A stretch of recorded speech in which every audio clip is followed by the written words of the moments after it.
Matriculation 84 में मैंने किया, और मैट्रिकुलेशन में मैं पूरे दरभंगा ज़िला का टॉपर था।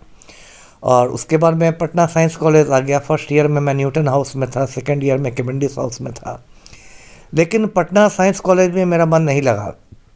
जो मैंने बायोलॉजी ले लिया था तो उसमें मेरा ज़रा भी मन नहीं लगा। खास के जो मेढक वेढक छीलना पड़ता था तो उसमें तो बहुत मुझे मतलब घिन आती थी। आपके इंटरेस्ट का नहीं इंटरेस्ट का था। तो जैसे तैसे मैंने आईएससी किया किसी तरह से दिन काट के। उसके बाद मैं फिर दरभंगा लौट गया, और वहाँ एक बहुत पुराना कॉलेज है सीएम कॉलेज। सीएम वो भी पुराना कॉलेज है और एकदम बागमती नदी के किनारे है CM college. Chandradhari Mithila college, Chandradhari Babu एक बहुत बड़े ज़मींदार थे, उन्हीं के नाम पर। तो उसी से मैंने हिस्ट्री में ग्रेजुएशन किया। अब देखिए आईपीएस बनने की कहानी यह है कि मेरे जो पिताजी थे वो भी बिहार सरकार के अधिकारी थे। वो तो अंग्रेज़ों के ज़माने में ही आए थे, और मेरे घर में बहुत ज़्यादा पढ़ने लिखने का माहौल था, जो बहुत बौद्धिक परिवार था। वो एडीएम होकर रिटायर किए थे बीपीएससी से। बस उसमें बीपीएससी नहीं था, अंग्रेज़ों के ज़माने के थे, तो बहुत कम। वो एमए उन्होंने किया था, उसका सिर्फ इंटरव्यू के आधार पर ही उनका सिलेक्शन हो गया था। तो उसमें बहुत कम लोग बी एमए करते थे। तो 44 में ही वो आ गए थे जॉब में। तो उसके बाद क्या हुआ कि हमेशा मेरा बौद्धिक परिवार रहा, हमेशा दिन रात परीक्षाओं की बात, पढ़ने लिखने, किताब की बात, यही सब की बात होती रहती थी। तो इसको मैंने आईएएस आईपीएस वाली जो परीक्षा थी उसको मैंने एक चुनौती के रूप में लिया था। और उसमें बार बार लोग मतलब मुझे डिस्करेज भी करते थे, फैमिली वाले नहीं, बाहर वाले, कि दरभंगा में रह के नहीं कर हो सकता है, इसके लिए तो दिल्ली जाना पड़ता है। उस समय भी दिल्ली चलो का नारा था। सुभाष चंद्र बोस ने एक बार दिल्ली चलो क्या कर दिया, उसके बाद ये नारा ही पॉपुलर हो गया। उस समय दिल्ली चलो का नारा था। है तो दिल्ली चलो, मुखर्जी नगर चलो, बनर्जी नगर चलो, चटर्जी नगर चलो, लेकिन बिहार छोड़ दो। तो उसके बाद लेकिन उसको भी मैंने एक चुनौती के रूप में लिया। मैंने कहा कि नहीं, मैं तो बिहार में रह के ही इसमें करूँगा। और देखिए 30 साल पहले की मैं बात कर रहा हूँ, दरभंगा तो अभी भी पिछड़ा हुआ है, उसमें और पिछड़ा था। उसमें तो मुश्किल से दर्शकों को विश्वास नहीं होगा 3 या 4 घंटे बिजली आती थी। और उसके बाद ऐसा हो गया था कि बचपन से मेरी आंखें ख़राब थी, चश्मा लगाता था मैं, तो डॉक्टरों ने मुझे कम रोशनी में कम पढ़ने को कहा था, कम रोशनी में। तो ऐसा हो गया था कि सूरज डूबने के बाद मैं पढ़ता ही नहीं था। अच्छा, यानी कि आँख की भी समस्या थी? आँख की समस्या थी। और उसके बाद मैंने एक नया तरीका ईजाद कर लिया, आपदा में अवसर, कि सूरज डूबने तक मैं खूब पढ़ता था, और उसके बाद अंधेरे कमरे बंद करके दिन भर जितना भी मैंने पढ़ा हो सबको रिवाइज करता था किले में। तो उससे मेरी याददाश्त बहुत मजबूत चली गई। आज भी वो ठीक है याददाश्त, क्योंकि वो सब मैं रिकॉल करने का तरीका मुझे आ गया। तो उसके बाद मैंने 93 में ये दिया, यूपीएससी की परीक्षा दी। पीटी तो बहुत टफ हुआ, मुझे आज भी याद है। साइंस कॉलेज पटना में वो पीटी का एग्ज़ाम हुआ।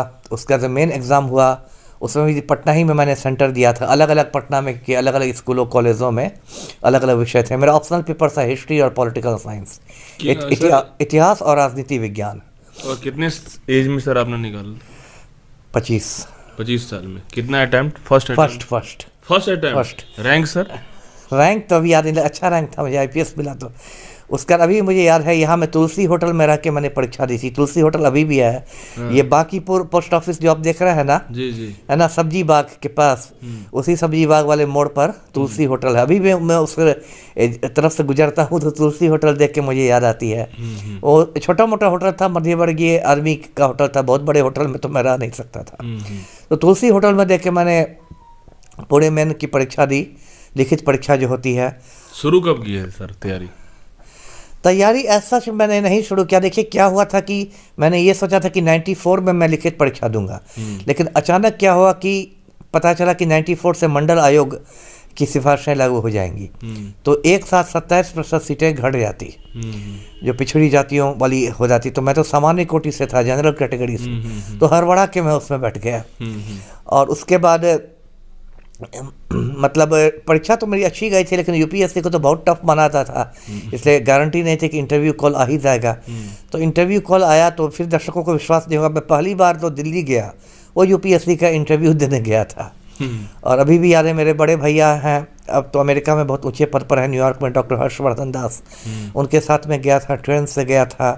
और दिल्ली में हम लोग का ज़्यादा पैसे नहीं थे, लोग मिडिल क्लास के लोग थे, तो पहाड़गंज में एक बहुत छोटे होटल में हम लोग ठहरे थे।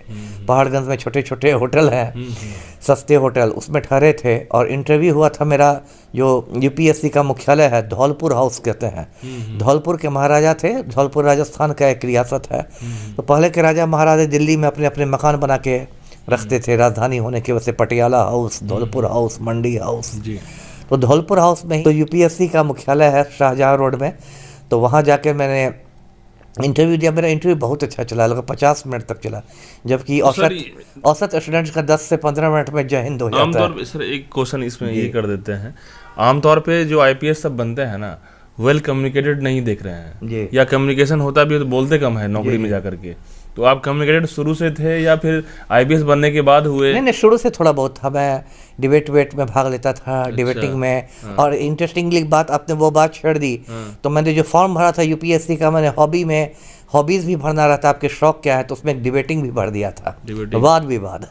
तो मुझे इंटरव्यू में भी एक वाद विवाद करवा दिया गया। कहा कि एक विषय दिया गया और कहा कि आप इसके 2 मिनट में इसके पक्ष या विपक्ष में बोलिए। क्या सर याद है वो? मुझे लगता है उसमें टी एन शेषन साहब थे, चीफ इलेक्शन कमिश्नर, तो लगता है मुझे उन्हीं से संबंधित कोई विषय दिया गया था। और बोला गया था तुरंत एक्सटेम्पोर कि तुरंत आप इसके पक्ष या विपक्ष में 2 मिनट में बोलिए। इससे ये भी पता चलता है कि कभी फॉर्म जो भरी है पूरी ईमानदारी से भरी है। हिंदी में बोलना था कि इंग्लिश में? सर इंग्लिश में। आपका मीडियम कौन था, इंग्लिश की हिंदी? इंग्लिश था। तो मतलब शुरू से ही इंग्लिश मजबूत था? हाँ, देखिए इसलिए क्योंकि जितनी अच्छी किताब, अब तो बहुत हिंदी में भी आ गई हैं, लेकिन पहले जब मेरे समय में जितनी भी अच्छी किताबें थी, स्टैंडर्ड किताबें, वो सभी इंग्लिश में आती थी। हिस्ट्री की हो या पॉलिटिकल साइंस की हो। उस समय 30 साल की पहले की बात है, तो उस समय भी इंग्लिश में बोलना लिखना दोनों आपका ठीक था? हाँ ठीक था। उस पर मैंने बहुत मेहनत भी की थी। इंग्लिश पर हम लोग, मतलब मैंने क्या, मेरे पूरे परिवार ने बहुत मेहनत की थी। उस समय एक आता था, अभी भी आता है, एडवांस्ड लर्नर्स डिक्शनरी आती है ऑक्सफोर्ड की, उसको समझिए हम लोगों ने एकदम चाट गए थे। और उसमें हम लोग मेहनत करते थे इंग्लिश में बनाने में। टाइम्स ऑफ इंडिया आता था हम लोग के घर में, तो उसको पढ़ के भी हम लोग, मतलब उसमें हम लोगों ने मेहनत की थी। क्योंकि यहाँ तो एक मतलब बिहार में कोई आपको साथ में इंग्लिश बोलने वाला भी नहीं रहता है, प्रैक्टिस उक्टिस। लेकिन हमारी जो मित्र मंडली थी, 2-3 लोग थे, तो हम लोग कोशिश करते थे कि आपके सर इंटरव्यू के जो पैनल बोर्ड थे वो इंग्लिश में ही सारा चीज़ पूछे? जवाब इंग्लिश में ही? बिल्कुल। देखिए जब फॉर्म भरते हैं उसी समय पूछ लिया जाता है, फॉर्म में रहता है कि आप इंटरव्यू किस लैंग्वेज में देंगे, है ना। तो वो उसी समय मैंने, और मेरे चेयरमैन थे वो मिस्टर कल्याण कृष्णन थे, वो राजीव गांधी के समय भारत के होम सेक्रेटरी थे, वो चेयरमैन थे। 3-4 लोग उसमें मेंबर्स थे, और एक आदमी उसमें रहता, पता नहीं 30 साल पहले की बात कर रहा हूँ, हो सकता है पैटर्न चेंज हो गया हो, लेकिन 30 साल पहले एक आदमी बोर्ड में रहता था, वो मतलब मनोचिकित्सक रहता था, साइकोलॉजिस्ट। वो एक भी सवाल करता नहीं था, वो सीधे सिर्फ आपको बैठ के ऑब्जर्व करता था कि किस नेचर का है, बंदे में दम है कि नहीं है।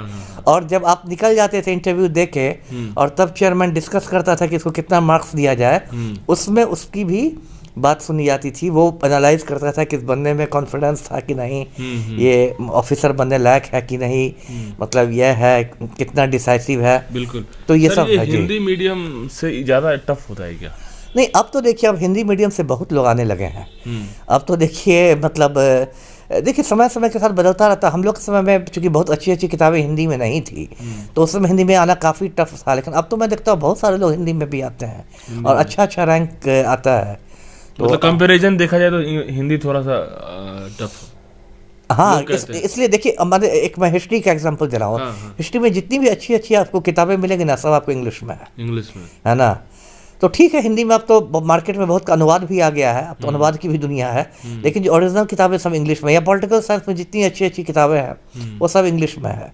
जैसे मैं एक उदाहरण देता हूँ, हम लोग भारतीय संविधान पढ़ते थे, डी बसु का बहुत प्रसिद्ध किताब है, वो सारी किताबें इंग्लिश में थी। तो इसलिए हिंदी वालों को थोड़ा किताबों की दिक्कत हो जाती है। जी, इंटरव्यू तक पहुँचे, इंटरव्यू सेशन में जो हुआ उसके बाद देखिए क्या होता है कि उसी समय मेडिकल चेकअप भी होता है सारे लोगों का। मतलब इंटरव्यू में देखिए सिर्फ 50% लोगों को नौकरियां मिलती हैं। इंटरव्यू में जाने का मतलब ये नहीं हो कि आपको नौकरी मिल ही गई। 50% लोग इंटरव्यू में पहुंच के छटा जाते हैं, लेकिन मेडिकल चेकअप हर किसी का होता है। और मेरा भी हुआ था, वो ये है राम मनोहर लोहिया हॉस्पिटल में हुआ था, और वो भी बहुत थॉरो होता। मतलब मैं सुबह में गया तो समझिए कि शाम हो गई। उसमें जून का महीना था, जून 94 की बात, तो दिल्ली में समझिए आग बरस रही थी। बहुत तेज हाँ, दरभंगा में उतनी गर्मी नहीं पड़ती, मुझे तो लगा था कि अब मैं शहीद ही हो जाऊंगा। और दिन भर मैं मतलब बहुत बुरी स्थिति मेरी रही। शाम में जब मैं पहाड़गंज लौटा होटल में, मैंने अपने भाई से कहा कि मुझे तो लगा कि आज मेरी जान चली जाएगी। तो उन्होंने कहा कि अभी टीवी पर न्यूज़ आ रहा है कि आज दिल्ली में 18 डेथ हुआ है गर्मी से। और 2 डेथ पहाड़गंज में हुआ है। तो यानी कि सर आप 24 साल में 25 साल में आपने अटेम्प्ट दिया और फर्स्ट अटेम्प्ट में अच्छा रैंक लेकर के आईपीएस की रैंकिंग मिल गई आपको, तो ये बहुत बड़ी बात है सर उस समय। हाँ, अब तो सोचता हूँ तो लगता है बड़ी बात है। बड़ी बात जी, क्योंकि सिविल सर्विसेज प्रतिष्ठित दुनिया की है ना, सिर्फ इंडिया की। बिल्कुल। और मेरा इतना ऊंचा रैंक था कि फिर मुझे होम कैडर मिला। मैंने बिहार कैडर मांगा था, वो मिला, क्योंकि ये तो अखिल भारतीय सेवा है, मुझे नागालैंड कैडर भी मिल सकता था। उसमें चूज करना है कि जो आप कैडर ले सकते हैं। हाँ, उससे पूछता है कि आपका मतलब आप होम कैडर चाहते हैं या नहीं चाहते हैं। तो ज़्यादातर लोग होम कैडर चाहते हैं, लेकिन सिर्फ चाहने से ही नहीं हो जाता है, मेरिट कम चॉइस है, आपको वो रैंक भी रहना चाहिए। रैंक भी रहना चाहिए कि मतलब रैंक यदि अच्छा है तो तब आपको मनपसंद कैडर मिलेगा, नहीं तो आप तो भारत में कहीं जा सकते हैं। बिहार में कैडर आपने चूज किया, बिहार कैडर मिल गया।